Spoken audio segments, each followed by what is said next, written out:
Hi there, it's Louise with you of Timeless Craft Mama, and today I'm sharing a scrapbook layout process video created for Scrapbook Boutique. And for this page I've titled it Cool Kid, using one of the AC Thickers chipboard pieces to actually create the title.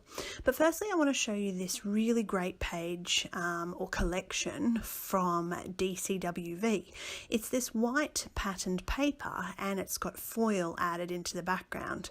Now what I find is I'm drawn to white paper backgrounds, so I really thought that this collection would be good because it would give me that really nice fresh white paper background, but the foil means that if I am to add mediums, it really enhances the way it reacts with the paper.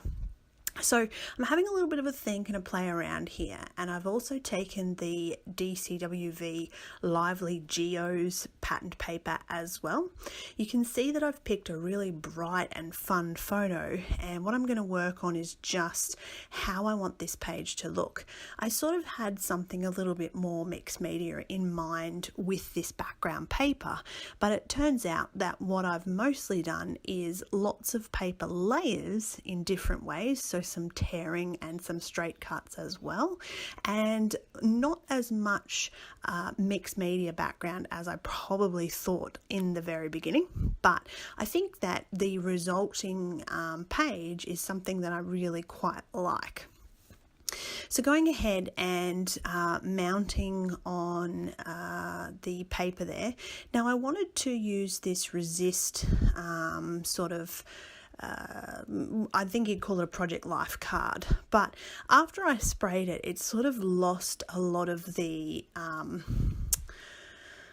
do you put it, a lot of the colour that I wanted to combine with this page, so I do end up scrapping that little Project Life card. Now the ugly paper that I've popped in the background there is purely just so that when I mount the page I've got something for it to stick to, and so that I know I'm getting a 12 by 12 page.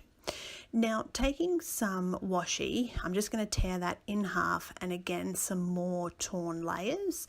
This is quite an interesting way to add sort of interest to a background of a page. I really think that especially with the foil, not only that but just the torn element really does enhance that background.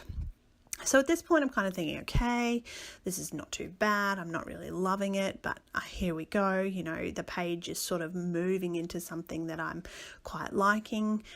So I'm going with some of my favourite elements, of course the rug mesh and some of the Prima flower there as well, which is just in that turquoise colour, allowing me to combine with that pattern paper I've got in the background.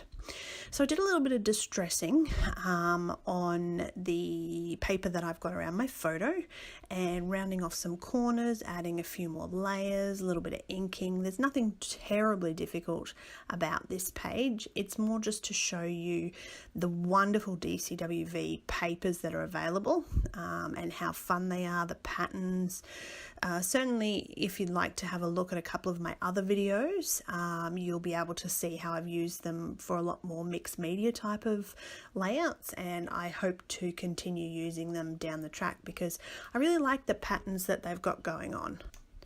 Certainly lots of interesting ways to use the papers anyway. What I'm doing is just again creating some background layers using some different levels by adding some card in the background, banners, inking, the corner rounder, lots of really easy techniques that are going to add some interest to the cluster area of the page.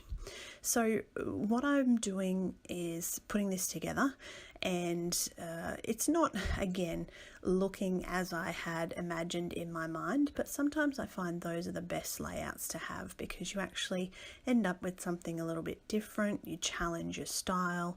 Certainly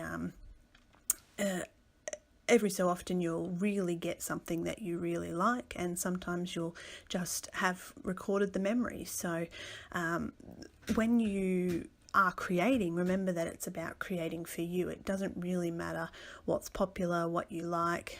In my videos, I try to show you different techniques, different ways that you can use particular products.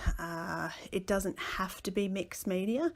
I certainly tend to like a little bit more of a cleaner type mixed media, and you can see that, you know, for this page I wanted to sort of add that little bit of extra pop of color.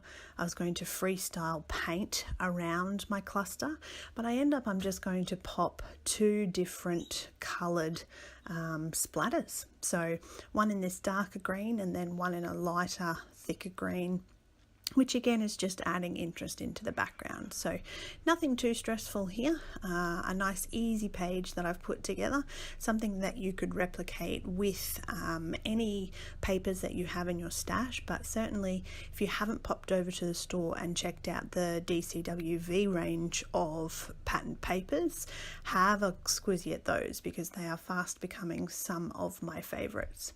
In the final stages, I'm going to add a wood title and some wood pieces, and this page is complete. So I thank you very much for watching, and of course pop on over to the Scrapbook Boutique store, and if you haven't already, make sure you subscribe to my channel. Thanks for watching.